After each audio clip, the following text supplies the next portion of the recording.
Communiqué officiel.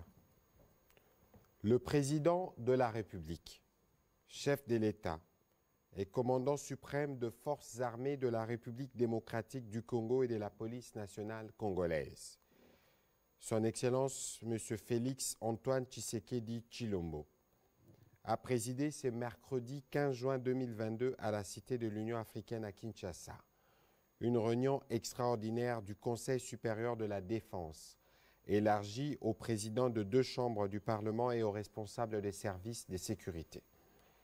La situation sécuritaire à l'est de notre pays, particulièrement dans les territoires de Rutshuru, marqués par l'occupation et les pillages de la cité de Bunagana par le Rwanda, sous couvert des terroristes du M23, était au centre de cette réunion. Cet acte constitue une énième agression et une violation délibérée de l'intégrité territoriale de la République démocratique du Congo. Cette attitude belliqueuse du Rwanda procède d'une stratégie annoncée et programmée de troubler une nouvelle fois la paix et perturber la quiétude de nos paisibles et innocentes populations. La République démocratique du Congo est déterminée à défendre chaque centimètre carré de son territoire. Tirant les conséquences de cette situation et consécutivement à la réunion du 27 mai 2022, le Conseil supérieur de la défense a pris des mesures suivantes. 1. L'exigence faite au Rwanda de procéder au retrait immédiat de ses troupes sous couvert du groupe terroriste M23 du sol congolais. 2.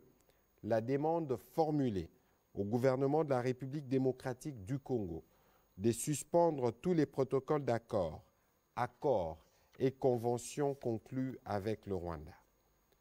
Par ailleurs, le Conseil supérieur de la défense salue les efforts de paix et de médiation engagés par le président João Lourenço de la République d'Angola dans le cadre de la conférence internationale sur la région de Grand Lac CIRGL et le président Uhuru Kenyatta de la République du Kenya dans le cadre de la communauté de l'Afrique de l'Est. Le Conseil supérieur de la défense a également salué la forte mobilisation patriotique de la population congolaise pour le soutien indéfectible à nos forces de défense et de sécurité.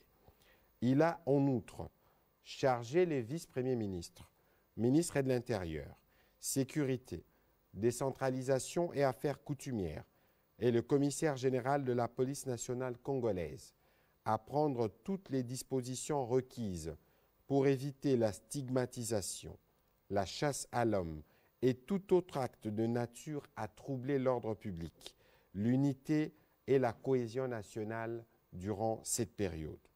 Le Conseil supérieur de la défense a réaffirmé la volonté de la République démocratique du Congo de poursuivre le processus de paix de Nairobi en cours pour la pacification de l'Est du pays et de toute la sous-région.